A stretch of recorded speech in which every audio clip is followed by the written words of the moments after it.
कृष्णा राधे राधे की दासी के चैनल में आप सभी प्यारे प्यारे बिहारी जी भक्तों का स्वागत है। और आप सब कैसे हो? कान्हा जी की कृपा से आप सब ठीक होंगे।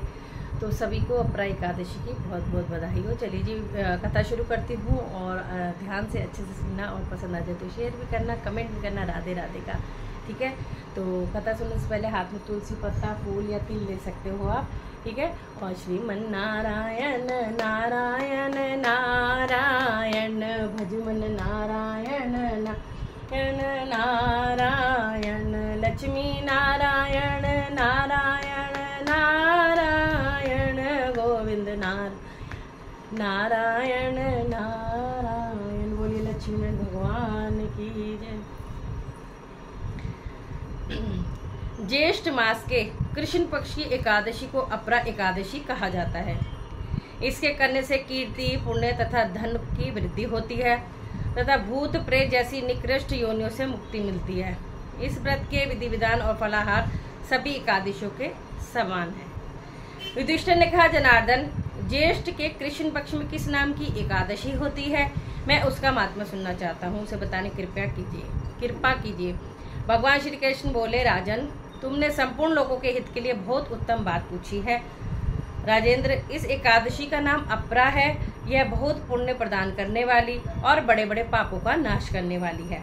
ब्रह्म हत्या से दबा हुआ, गौ की हत्या करने वाला, गर्भस्थ बालक को मारने वाला, दूसरों की निंदा करने वाला तथा पर स्त्री पर बुरी दृष्टि रखने वाला पुरुष, जो झूठी गवाही देता है, माप तोल में धोखा देता है, बिना जाने ही नक्षत्रों की गणना करता है और कूटनीति से आयुर्वेद का ज्ञाता बनकर वैद्य का काम करता है, ये सब नरक में निवास करने वाले प्राणी हैं। परंतु अपरा एकादशी के प्रभाव से ये सभी प्राणी पाप रहित हो जाते हैं। जो शिष्य विद्या प्राप्त करके स्वयं ही गुरु की निंदा करता है, वह भी महापापी युक्त होकर भयंकर नरक में गिरता है। किंतु अपरा एकादशी के प्रभाव से ऐसे मनुष्य की भी सद्गति हो जाती है।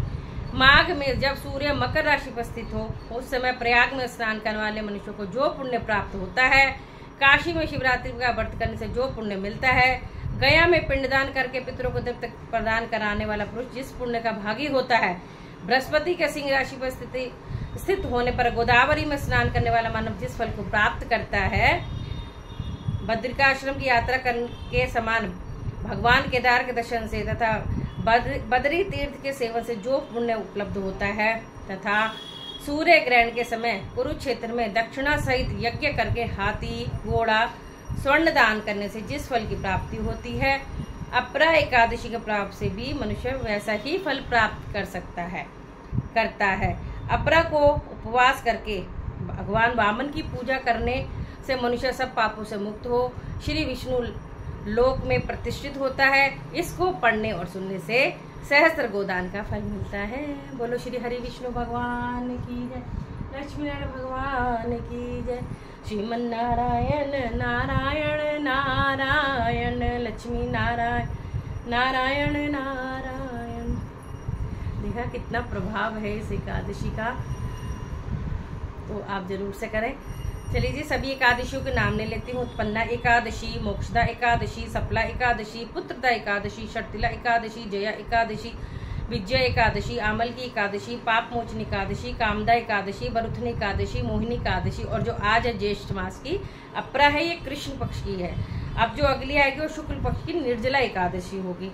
फिर योगिनी एकादशी, देवशनी एकादशी, कामिका एकादशी, पुत्रदा एकादशी, अजय एकादशी, परिवर्तन एकादशी, इंदिरा एकादशी, पापानुकुश एकादशी, रमा एकादशी, प्रबोधनी, पद्मनी और परमा एकादशी। राधे राधे सभी को। जय जय श्री राधे, जय जय श्री राधे।